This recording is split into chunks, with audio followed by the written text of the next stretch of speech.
very much. Now I would like to give a Global Alliance statement that we are having for waste pickers as a member state and as members of the Global Alliance of waste pickers in the world. There is a threat to the planet that calls us to urgently take charge of it, not only looking to the future, but also, above all, to the present. Although plastic represented an advance in human development, today it is a dangerous waste, which leads our planet and the beings that live on it to human and environmental destruction. The question we must ask ourselves is it and was it the plastic's fault, or the indiscriminate way of the industry and the great power have had in the situation? The truth is that when we answer this question, we will be able to move forward on many more issues than just pain that plastic has caused. We, the women and men who have given value to our waste that you all discarded, reintegrating it into productive chain of circular economy that is so much talked about today. Today, for the first time, we see millions of men and women concerned about this. The misnamed garbage, you call it plastic, and we are really glad that this is so. But there is a human group that has done it before, starting from an economic necessity, and today knowing the important environmental contribution of our trade. Recyclers should be recognized as the first link in this environmental chain. We have done this work through our trade without any payment, living off the garbage and becoming part of it, as many have seen, falling into discrimination and marginalization. The responsibility of plastic and its consequences brings us together in this, where for the first time, grassroots recyclers can make our work visible. We believe it is essential to raise 7 points that should be a priority for the nations to consider. And this I specifically read to my government, the PS for Environment and Forestry. 1, to recognize the role of waste pickers as an integral part of the plastic pollution solution through the negotiation process. Recalling the International Labour Conference, the ILC, recommendation 2015 number 204 on the transition of the informal to formal economy. Number 2, to ensure the representation of waste pickers in the prospective UNEA plastic treaty process and safeguard our interests in plastic waste management.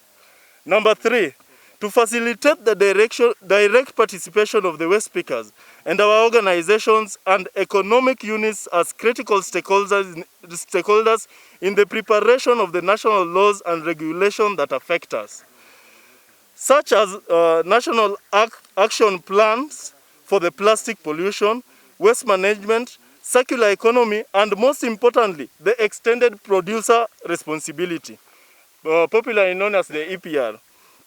Number 4, mandate fair compensation and risk protection to waste pickers for our work in plastic waste management, with the statutorily constituted monitoring and reporting mechanism to verify compliance. And that is the most important thing.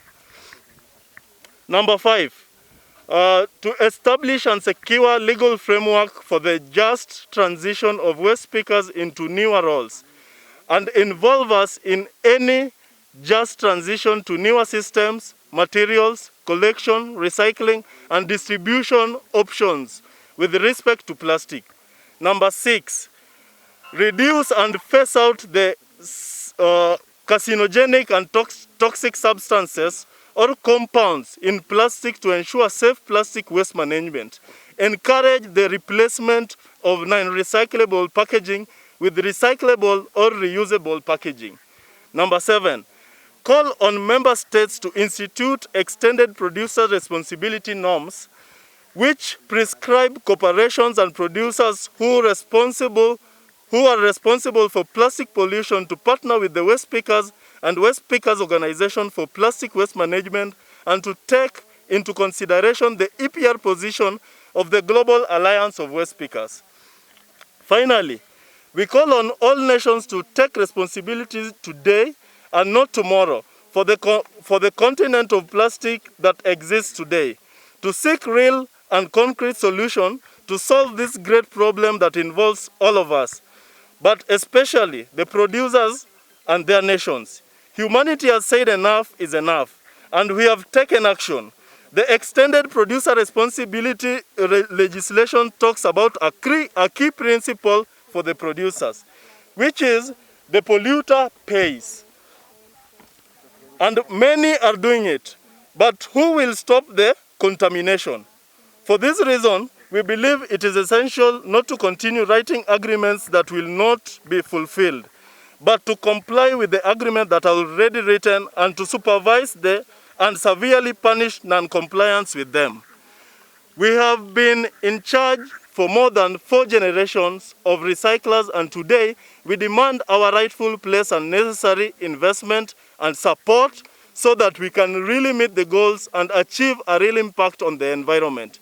We are the lowest quintile of this society. We are the consequence of economic models that have impoverished the world. We are the ones who, under our need to perform the noblest but dirtiest work, to take care of your garbage by recovering and placing raw materials in the recycling industry, avoiding the overexploitation of natural resources, ending the linear economy of creation and circular economy. We are the face of recycling in the world. We are the hands that clean the world. We are the real heroes of the planet, and nothing you try to do without recyclers is going to work. Because recycling without waste pickers is garbage. Yes.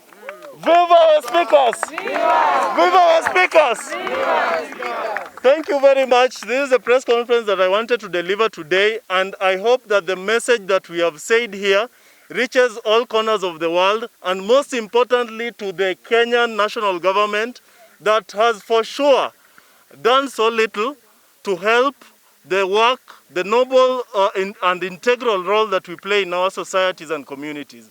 Thank you very much. I will also now like to invite one of my colleagues from India to also give us